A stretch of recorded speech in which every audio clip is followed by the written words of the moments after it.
Halo, nama gue Polar and welcome to Anime Time. Gue mau review episode anime yang sudah tayang dan sudah gue tonton dalam video kali ini. Gue mau ngebahas tentang anime Dororo episode ke-6. Jangan lupa untuk subscribe channel ini untuk melihat video review anime gue selanjutnya ya.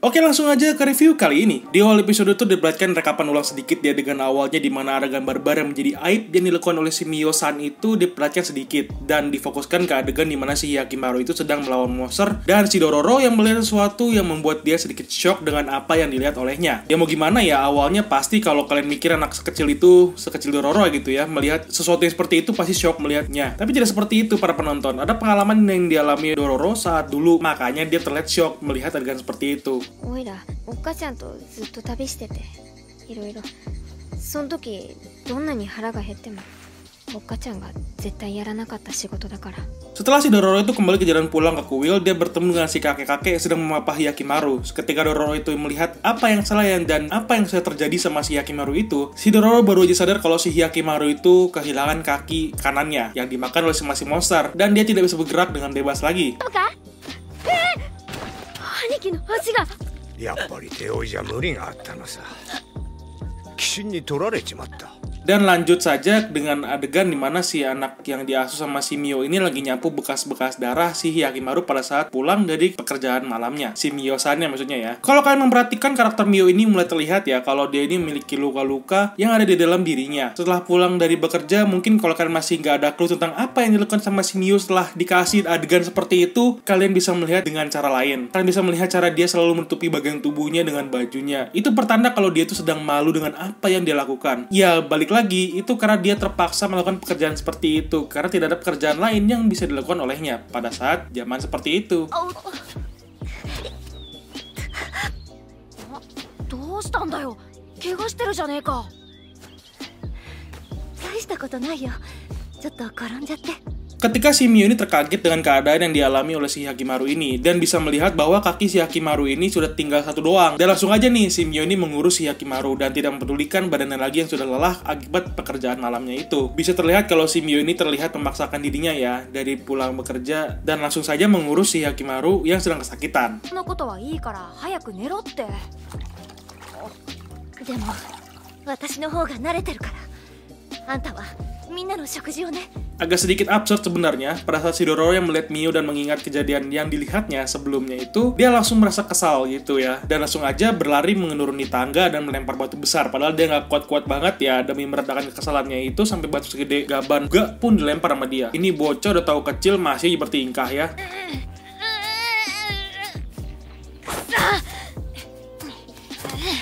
どうしたんだよ急に兄貴のそばについてなくていいのか Di sela-sela kekesalannya itu ada seorang anak yang ngomong juga sama si Dororo di episode lalu di mana dia ditanyain sama si Dororo apakah dia tahu atau pernah melihat pekerjaan yang dilakukan oleh si Mio-san itu. Dan dijawabnya adalah mau gimana lagi, jika tidak ada si Mio ini mereka pun tidak akan bisa bertahan hidup dan bisa kelaparan karena tidak ada income atau pekerjaan yang sesuai untuk menghasilkan bagi menghidupi anak-anak itu. しょうがねえよ。今はミオ姉の稼ぎがなきゃみんな飢え死にするしかねえんだ。別に責めちゃいねえよ。 Jujur aja pas gue nonton bagian ini masih belum kerasa dan kebayang apa yang akan terjadi di adegan selanjutnya karena masih pembentukan story dan pendekatan karakter di episode lalu yang memang tidak memiliki dampak yang berarti atau impact yang sangat berasa dititik beratkan di sini. Gue mulai sadar ketika si bocah itu cerita tentang dia, Mio-san, dan anak-anak lainnya sudah berjanji bahwa nanti mereka akan bisa memiliki sawah yang luas dan melihat ladang mereka yang berwarna emas dengan padi yang berlimpah. Itsuka, 私たちの田んぼを持とうね。 青くて黄金色で私たちだけの Kalau kalian menyadarinya, kalau kalian fokus ke nyanyian si Mio-san itu ada hubungannya dengan apa yang sudah mereka janjikan itu dan jadi ada kesan tersembunyi di nyanyian si Mio-san ini. Dengan apa yang dia dan anak-anak yang dia urus itu janjinya itu seperti itu ada dimaksudkan ke nyanyiannya itu. Dari situ gue udah mulai bisa mengira apa yang akan terjadi sama si Mio-san ini. Terlebih lagi dengan si Mio ini bekerja malam kepada kedua sisi yang sedang berperang. Gue mulai samar-samar di adegan ini ya, karena gue udah mulai berpikir kalau apa yang akan terjadi pada Mio-san ini tidak akan berakhir baik. Hyakimaru! 何があったの? 命には別状ないよ。まあ戦うには早すぎたのさ。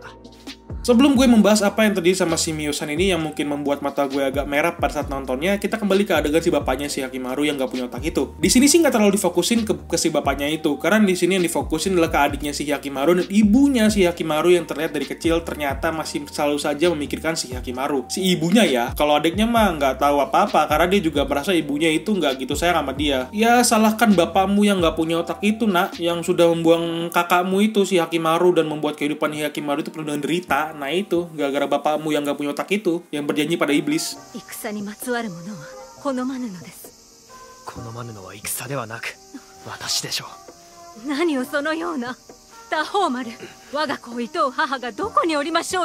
Setelah adegan tentang adiknya si Hakimaru itu, kita kembali ke adegan si Hakimaru dengan si Mio-san ini. Well, ada di adegan ini mulai kebangun ya feeling yang dihadirkan di cerita ini. Dan suasana pada adegannya itu membuat perasaan kita para penonton itu bisa masuk ke alur cerita di mana si Mio itu lagi ngomong sama si Hakimaru. Terlihat ya, ada sisi romantis sedikit. Karena si Mio itu pas dipegang sama si Hakimaru itu tidak takut dan merasa nyaman saat disentuh. Beda dengan disentuh para samurai yang bejat itu. Perhatikan baik-baik, nanti ada adegannya, tapi tidak akan gue tampilkan di video ini. すごく汚れてる。すごく不思議。この手は嫌じゃない。 Keadaan jadi makin sedikit agak runyam ketika gue menontonnya. Pada saat si kakek itu mulai pergi dan dia ada bilang sama si Dororo kalau Hakimaru itu memiliki hawa iblis di dalam tubuhnya. Dan suara Mio lah yang bisa menenangkannya. Tapi jika dia lepas kendali, apa yang akan bisa dilakukan olehnya? Karena bisa saja yang keluar adalah monster, bukan manusia lagi. Di situ gue masih rada bingung dan agak nggak gitu ngerti. Tapi di endingnya baru ngerti apa yang sebenarnya terjadi sama si Hakimaru dan mulai ngerti apa yang dimaksud sama si kakek itu. 体を奪われた時の残り火みたいなもんかもしれないがね。穴蔵から出てきたもんが鬼だったってことにならねえようにしなよ。 Sebelum gue menjelaskan apa yang dimaksud sama si kakek itu, di awal cerita itu si Hakimaru itu udah langsung bertaruh sama si monster itu setelah sudah mulai terbiasa dengan laki barunya. Di situ si Dororo yang mulai mengejar si Hakimaru itu. Untungnya si Hakimaru itu berhasil mengalahkan si monsternya itu dan berhasil mendapatkan kakinya kembali. Gue pikir nggak bakal balik tuh kaki, ternyata bisa beregenerasi setelah mengalahkan monster itu, atau iblis lah ngomongnya. Tapi pada saat mereka pulang, si Dororo itu ada melihat asap yang berasal dari kuil tempat mereka tinggal dan bencana yang tidak gue harapkan terjadi juga. 姉ちゃんも心配してるぞ。まあ、足が戻ってよかったな。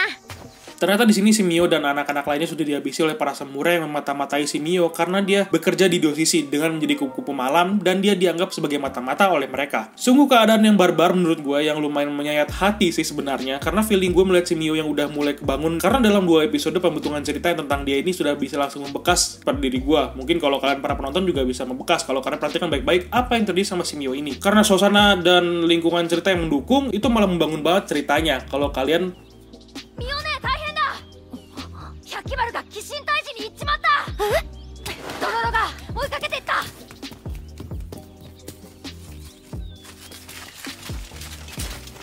Oleh karena kejadian itu, langsung aja si Hakimaru itu mengamuk dalam amarah yang mendalam karena dia mendengar suara terakhir si Mio itu bernyanyi ketika dia sedang sekarat. Dan sekali lagi tidak akan gue tayangkan di video ini karena adegan itu bisa dibilang epic banget dan gue juga merasa kesal dan marah juga sama itu para samurai. Jadi ya berasa puas banget pas mereka dihabisi sama si Hakimaru yang ngamuk itu.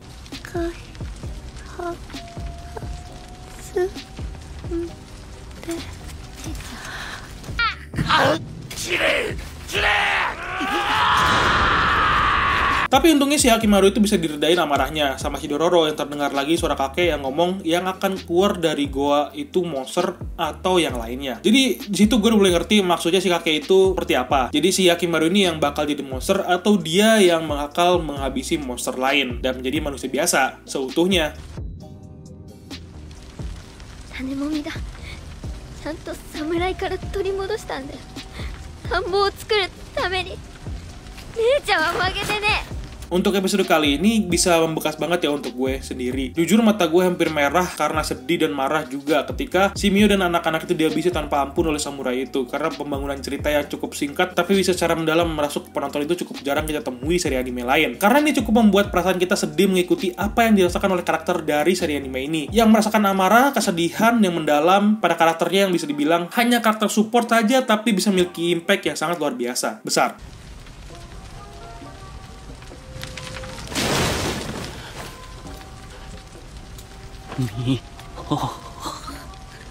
Oke, itu aja review gue kali ini. Thank you banget yang udah nonton video sampai habis. Kira-kira pendapat kalian seperti apa tentang episode kali ini? Silahkan tulis pendapat kalian di kolom komentar di bawah ya. Jangan lupa untuk subscribe atau berlangganan channel ini. Like, dan jangan lupa nyalakan lonceng untuk pemberitahuan video-video gue yang terbaru. Bantu gue untuk menyebarkan video ini ke semua sosial media kalian ya. Thank you for watching. Bye-bye.